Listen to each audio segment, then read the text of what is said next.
Assalamualaikum warahmatullahi wabarakatuh. Para wargi dulur-dulur simkuring anu salawasna teu weleh mikareueus tur mikasono kana carios-carios Sunda pidangan Andang S. Argayuda Channel nuju di mana we ayana, buah anu caketna, buah anu tebihna, pon kitu di anu nuju ngalanglang buana di mancanagara. Wilujeng patepang deui sareng simkuring dina raraga neraskeun deui hanca carios anu katunda dinten kamari. Nyaeta carios silat anu judulna Jawara Tatar Galuh. Pamugi wae para wargi nuju aya dina kawilujengan, aya dina panangtoyungan kersaning Gusti Jat Allah Rabbul Alamin. Sehat lahir, sehat batin, bari patepang sareng kabagjaran tan wates uangana. Kalayaan naon anu diwikeun ku pribados, salawasna tiasa ngajantenkeun pangbeberah manah kanggo sakur anu ngadangukeunana. Para wargi dina dinten ieu tim guring sejam midangkeun bagian ka-33. Kalian ieu carios Jawara Tatar Galuh dina sesi maluruh nu jadian indung direngsekeun nya dina ieu episode. Janten ieu teh mangrupakeun episode pamungkas. Kukituna para wargi mugia agung cukup lumur jemar pangampura bilih dina salebeting simkuring ngadugikeun ieu carios urang nyugemakeun atanapi seueur lepatna hapunten anu kasuhun. Kalian ieu carios sanos mungkas dina bagian ke-33, tapi insyaallah bakal dilajengkeun deui dina lalakon anu masih nyarioskeun santanu saparakanca tapi dina lalakon anu sejen nyaeta insyaallah anu judulna Sisa Mernyawa Perlaya. Nanging dina sesi Jawara Tatar Galuh dina sesi mila maluruh nu janten indung dipungkas mung dugi ka dieu. Bobor sabanon carang sapakan mugia para warga agung cup lumur jembar pangampura karena samudaya ningkal bupatan Kabupaten Simkuring dina ngadugikeun ieu carios. Mangga para wargi ieu carios urang kawitanan wilujeng ngadangukeun pun awitu astuna masidam. Mugia sarira salawasna aya dina kemuliaan.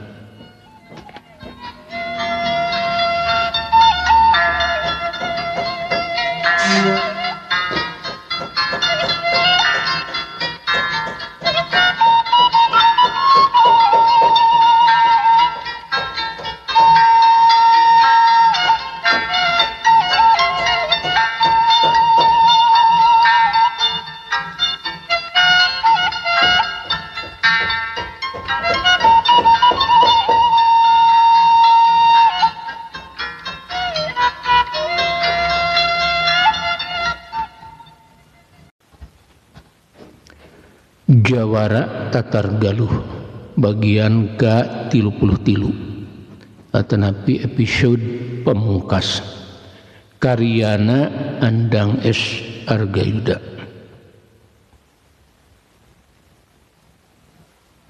Asep Danu milari santanu anu maksudna sejaukeun bantosan sabab ilmu manehna can sabaraha jadi moal mampu pami ngalawan disamper nyawa. Nya akhirna Asep Danu teh tepang sareng si Walet Bodas sanggeus diwartosan yen Wangsi teh putrana Sutamanggala nya terus Asep Danu teh nyusul-usul santanu sareng Nawangsi. Mairoh beki jauh nyaritakeun lalakon Asep Danu jeung santanu oge Nawangsi. Sakabeh kanyahona dikoredaskeun tai anu nyesa.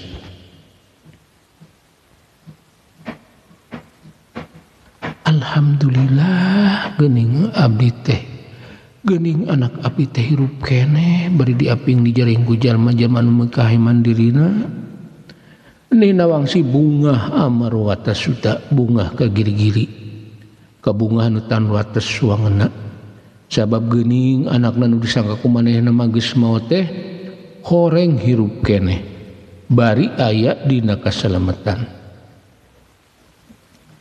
Isuk-isuk keneh nina wangsi pamit ke Mairoh sabab manehna geus kumejot hayangeun tepung jeung buah hatena.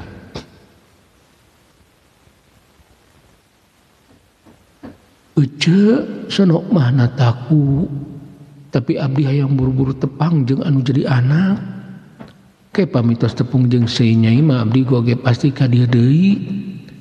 Nina wangsi alias si Walwis Bodas ukur sapeuting ayeuna di Mairoh saterusna manehna lumampah deui rek nyusul anakna anu cenah keur muru ka wilayah Sancang. Nya jung nyai supaya buru-buru patepung jeung anak nyai ngan lumampahna ulah lelebeungan sabab cenah rombongan santanu mah rek mapai jalan anu ilahar diliwatan ku jalma. Mairoh ngajurungkeun sabab manehna oge surti kana kaayaan hate nihna wangsi. Muhun ece permios atuh. Sageus ngomong kitu si Walwis Bodas cumorelat tina ilmu kidang kancana. Sakecep oge geus leungit tina panemponna Mairoh. Mairoh cileumeut nempo kayaan sarupa kitu. Teu nyangkaeun awewe anu satadina lungguh timpuh andalemi ngajang gelek jadi jawar awewe anu kacidas saktina. Cag urang tunda heula nyaritakeun si Walwis Bodas. Urang malikan deui kana lalampan santanu saparkanca. Harita teh lumampahna geus anjog ka wilayah Karangnunggal. Basa maranehna ngadon eureun di hiji warung, bet aya nu keur ngawangkong nguruskeun si Samber Nyawa. Cenah si Samber Nyawa ngandar deui, manehna terus ngaprak neneangan si Walwis Bodas anu salila ieu teu boleh neneangan manehna. Mang punten tumaros. Kukupingan teh si Samber Nyawa ngandar di palih dieu, leres eta teh. Santanu langsung tumanya kanu keur ngarobrol sabab manehna panasaraneun ku eta beja. Mohon ujang begal anu gede kacida kejemna tur emuna kacida saktina satadina mah cenah tempatna teh di wewengkon Pakidulan tapi kabur ka palih dieu alatan sieun ku Santanu saur wartos mah. Eta anu cumarita teu apaleun yen anu nanya manehna teh Santanu. Manehna kabeneran anu keur lumantu ngadon eureun di eta warung. Ngandarna kumaha ngaruksak warga. Santanu kapapanjangan tumanya.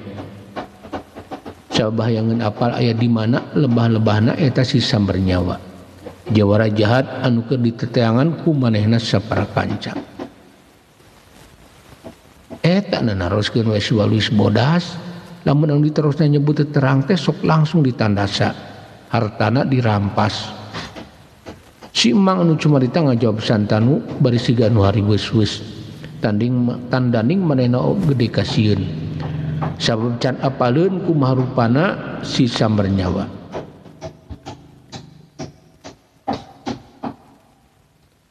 Emang terang di mana tah ayana si Samber Nyawa ayeuna.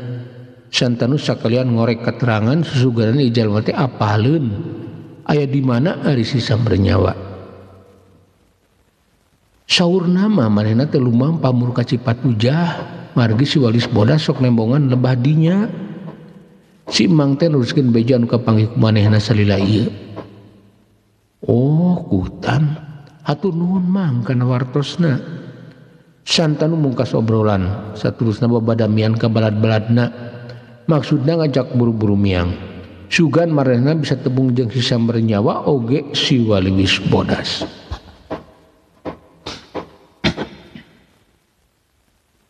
Nyai Asep Danu oge Mang Sabri. Urang geus meunang laratan ngeunaan si Samber Nyawa. Pon kitu deui laratan nihna wangsi. Mudah-mudahan urang bisa buru-buru tepung jeung duanana. Santanu langsung cumarita ke balad-baladna.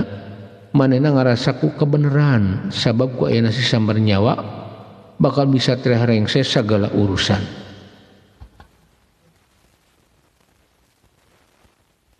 Muhun Kang, tapi pami penak sareng nasi sambar nyawa keun abdi anu bade mayunanana. Abdi saja balitungan kana naon anu dilakukeun ku manehna ka keluarga abdi. Nawangsi buleud patekadan manehna rek melespati kasih samar nyawa anu geus ngahancurkeun kulawargana.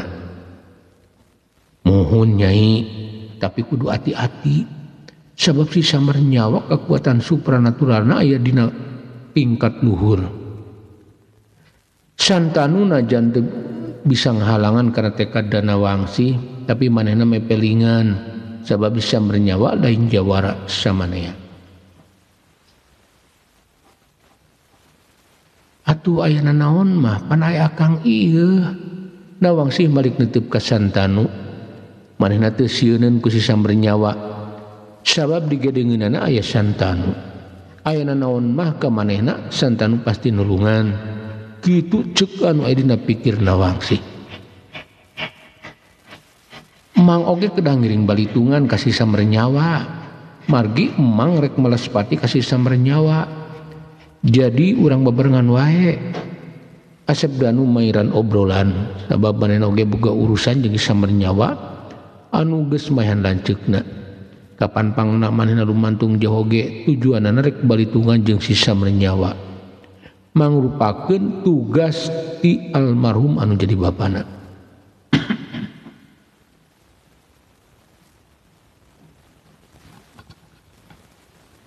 Muhun mah hayu sasarengan malespati kasih samber nyawa subaras tugas abdi oge tugas emang tiasa karengsekeun.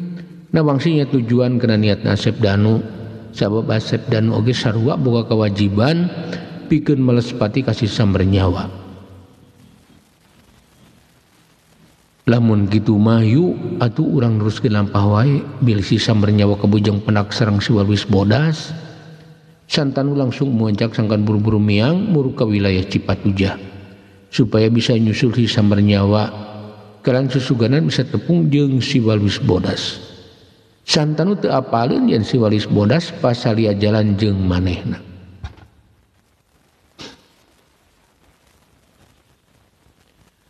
Lalampahan ti Karangnunggal ka Cipatujah teh lain sakedeung-kedeung sabab tempatna kacida jauhna.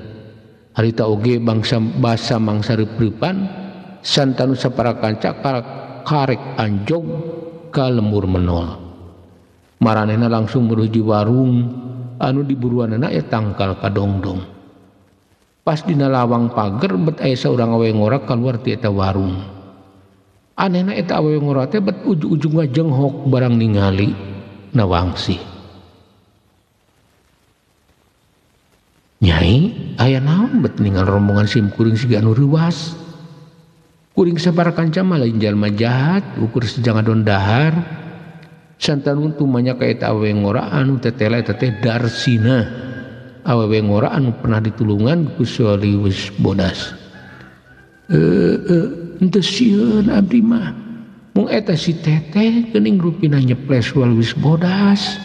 Si ibu anu kantos nulungan abdi Darsina mani ceuleumeut sabab rupa Nawangsi lir bebelahan jame jeung si Walwis Bodas. Nu matak manehna mani ngajenghok disangka nama si Walwis Bodas. Tapi ieu mah ngora keneh.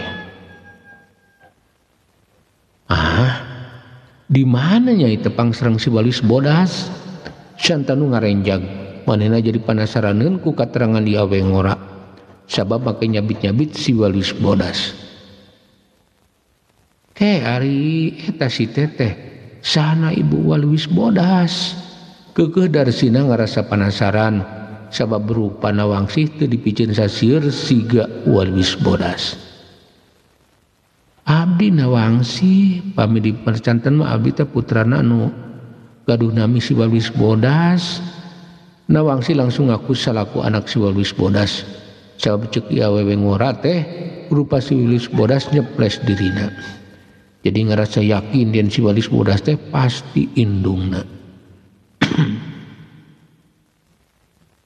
pamik itu mayu atuh urang karorompok margi abdi mah tos waktosna mulang ke urang dongengkeun ngeunaan kajadian abdi ditulungan ku si ibu anu ngangkeun walis bodas. Darsina teu mangmang deui sabab yakin ieu wanuja teh anakna si walis bodas anu kungsi dicaritakeun ka manehna. Ku kituna langsung ngajak ka imahna. Teu hese beleke santanu saparakanca langsung nuturkeun Darsina muru imahna. Sadatangna ka imah Darsina langsung disuguhan kadaharan anu arenak. Da puguh Darsina teh ahli dina popolah kadaharan. Cek pikirna hitung-hitung mulang terima ka si walis bodas anu geus nyalametkeun manehna. Duh hatur nuhun ece abdi tos disuguhan. Ya meningkat tuanganana mani raraos. Nawangsi nganuhunkeun ka Darsina sabab manehna ditatamu ku Darsina. Segala kadaharan disuguhkeun mani ngabarak dina palupuh. Teu sabaraha nu kieu mah dibandingkeun sareng naon anu dilakukeun ku ibu salira ka diri abdi. Da mun seug teu enggal katulungan ku ibu walis bodas mah abdi teh pasti tos dibabajet ku begal-begal anu jarahat. Darsina dumarida bedanya nyarita oge bari rembaci mata kagagas ku kajadian anu geus kasorang ku manehna.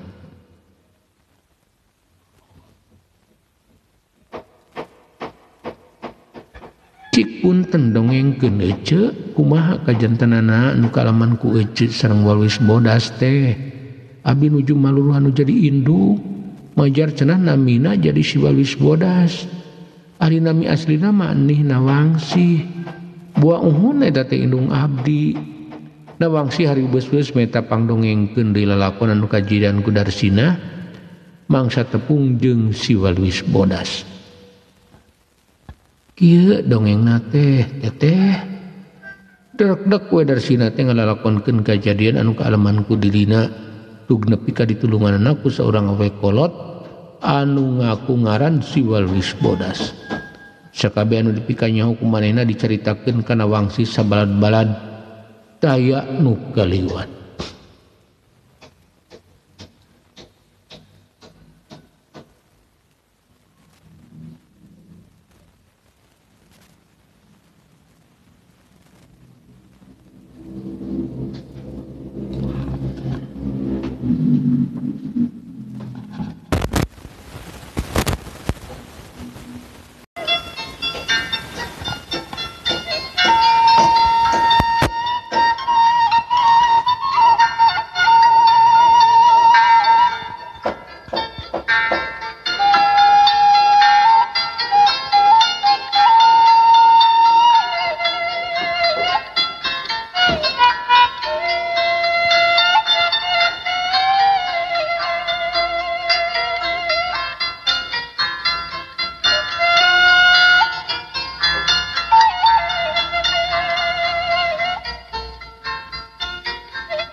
Ke punten ngasuhla para wargi sakantenan sim kuring seja ngiring ngemutan ka para wargi anu kalarasan nuju ngadangukeun ieu dongeng atuh panginten utami nama kanu nembeannya bilih YouTube na teu acan di-subscribe punten di-subscribe heula kalian tong hilap like-na oge komentarna teu asaneun saperti mana sim kuring medar di lalakon enggal biasa langsung nembongan di YouTube para wargi.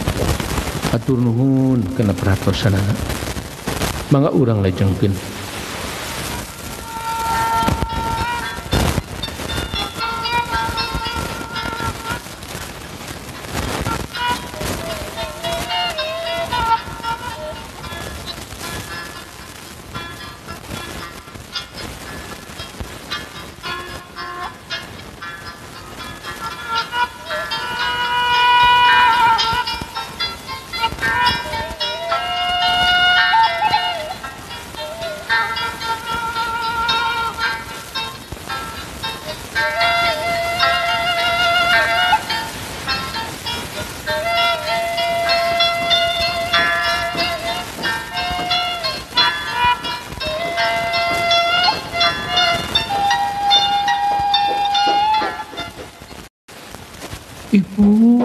abdi gauk na wangsi cerik maneureurieun manehna ngarasa kahudang manehna ngarasa kaduhung beuh bisa tepung di setengahing lalambahan. Janten walwis bodas teh sejan pangan Mairoh nyai santanu maneh ngajenghok sabab geuning manehna teh pas saria jalan mun seug jalanan di sorangna anu sarua mah pasti bakal amprok di tengah jalan. Sumohun Kang saurna mah tos 17 tahun tetepang sareng nu anu namina Mairoh Darsina nganyakeun sabab si walis bodas waktu mejung cuma dita heula ka Darsina.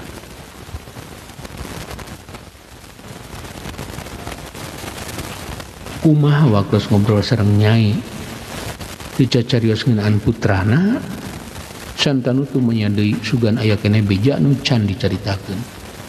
Sumuhun kantos saurna mah putrana nuju orok dipikeun ku sambar nyawa di jero leuweung carogena dimaotan anjeunna diculik kitu saurna anu kakuping ku abdi mah. Darsina ngajawab pananya santanu bari panonna mah terus we ngareretan kana wangsi.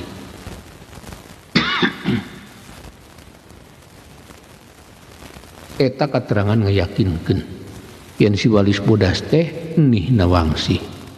Tah nyai ieu wanuja teh putrana waliwis bodas anu dipikeun di leuweung teh santanu nuduhkeun nawangsi ka Darsina sabab ayeuna mah geus yakin yen waliwis bodas teh nih nawangsi. Di barang amprok oge abdi mah langsung ngajenghok. Ari manawi teh ibu waliwis bodas tapi anom keneh janten gaduh panyangka ya si teteh teh pasti putrana ibu waliwis bodas. Margi saurna saumuran sareng abdi. Darsina ngayakinkeun yen nawangsi teh moal saladi pasti putrina waliwis bodas anu geus disangka maot. Pamikitu mah simkuring amit we sejansur si walis bodas kalembur pematuan Mairoh santanu boga niat rek mulang di ka imahna Mairoh susugan walwis bodas aya keneh di dinya. Ulah akang ke janten pasalia deui jalan mending linggih we di dieu sababaraha dinten mah da pasti ibu walis bodas pami ngalangkung ka pali dieu sok ngadon tuang di warung nyaeta warung tempat abdi didamel. Ke pami aya langsung bade cenah ka dieu da pasti anjeunna nyusul-nyusul teteh. Darsina ngahulag kana paniatan santanu sabab engkena bakal pasalia di jalan antukna bakal terus-terusan silih teangan.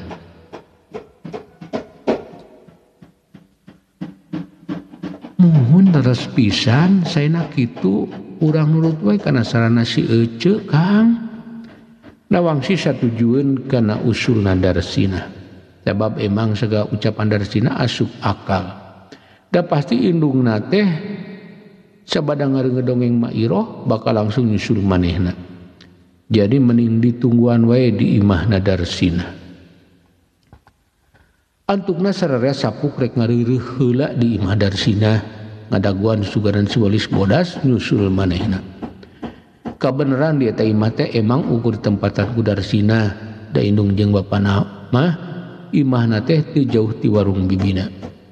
Manehna milih cicing di imahna sabab lebareun ku imahna bisi buruk ari teu ditungguan mah.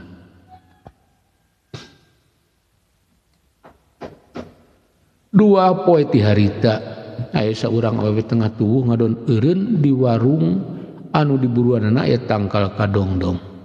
Barang sup oge anu boga warung teh langsung apaleun yen eta teh si walis bodas sabab geus sering ngadon dahar ka warungna ku kituna langsung ngabagiakeun ku budi parangi anu kacida darehdehna sabab ieu awewe teh geus nyalametkeun alona tina pangrogalana para garong. Nyai mangga kalebet ku kaleresan ugu diantos-antos ti kamari salira teh ayeuna ka dieu mangga linggih. Si ibu warung mani galehgeh ngabagiakeun si walis bodas. Budi parangina leuwih darehdeh tibatan biasana.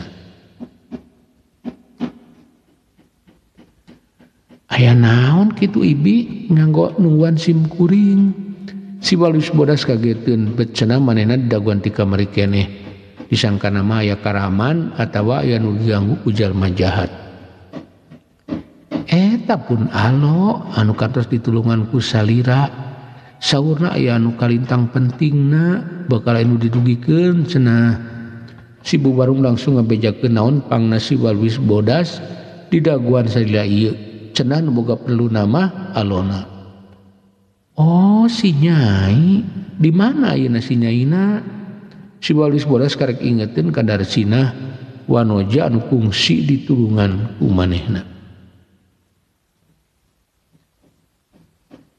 Kayak urang sauran heula antosan sakedap. Si Bubarung ngaleos ka tukang merupawon rek ngageruan Darsina. Tepati layan rojol seorang wengora taya lian ti Darsina. Wanoja anu geus ditulungan ku si Waluis Bodas. Ibu Darsina langsung lompat berwalis Bodas langsung sungkem nandakeun hormat. Aya naon Nyai make ngarep-ngarep ibu? Si Waluis Bodas langsung tumanya sabab manehna ngarasa heran bet make diarep-arep sagala. Urang karorompok wae ibu. Dirorompok nu ngantosan ibu yuk enggalkeun urang karorompok. Darsina langsung ngajak Waluis Bodas mur ka imahna bari teu pohoeun bebeja ka bibina. Saha Nyai bet nu nungguan ibu sagala? Si Waluis Bodas paling ngajenghok bet araraneh make aya nu nungguan manehna sagala. Kang Santanu sareng Tuang Putra ibu. Darsina garetek teu sabareun langsung ngabejakeun yen di imahna aya Santanu jeung Nawangsi.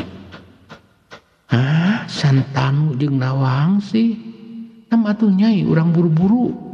Si Waluis Bodas langsung lumampah rurusuhan muru ka imah Darsina.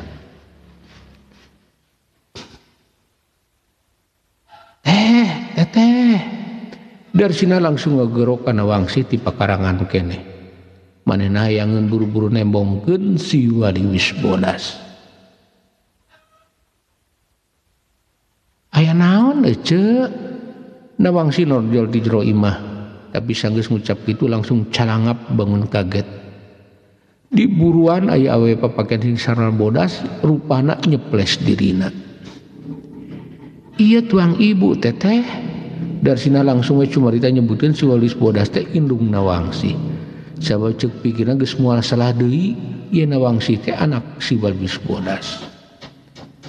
Ibu kajelang Nawangsi luncat berupa karangan langsung nyuuh ka dampal suku si Waluis Bodas. Sedang si Waluis Bodas mah kalah siga anu leungiteun ka eling ngajeten bari colohok. Tina panonna ujug-ujug murubut cai mata bebanjiran. Ret si Waluis Bodas ngareret kana beheung Nawangsi. Breh kumanehna katempuan make kongkorong anu babandulna aksara Nawangsi. Berbait si panuna beki juuh brek awakna ngadak leuleus lir kapuka ibunan kawas kapas kahujanan laju ngadiprek hareupeun Nawangsi. Anaking ukur kedal ucap sakitu saterusna bidangdam bari ngarawu awak Nawangsi di galentoran di hujanan cimata. Ibu Nawangsi jumurit maratan langit. Laju dua anak kalebuh dina sagara kaheman nutan wates wangeuna. Dua anak tayang bisa cumarita. Pon kitu deui Santanu, Asep Danu, oge Bang Sabri. Sakabehna ukur bisa milu reumbai tayanu nyoara.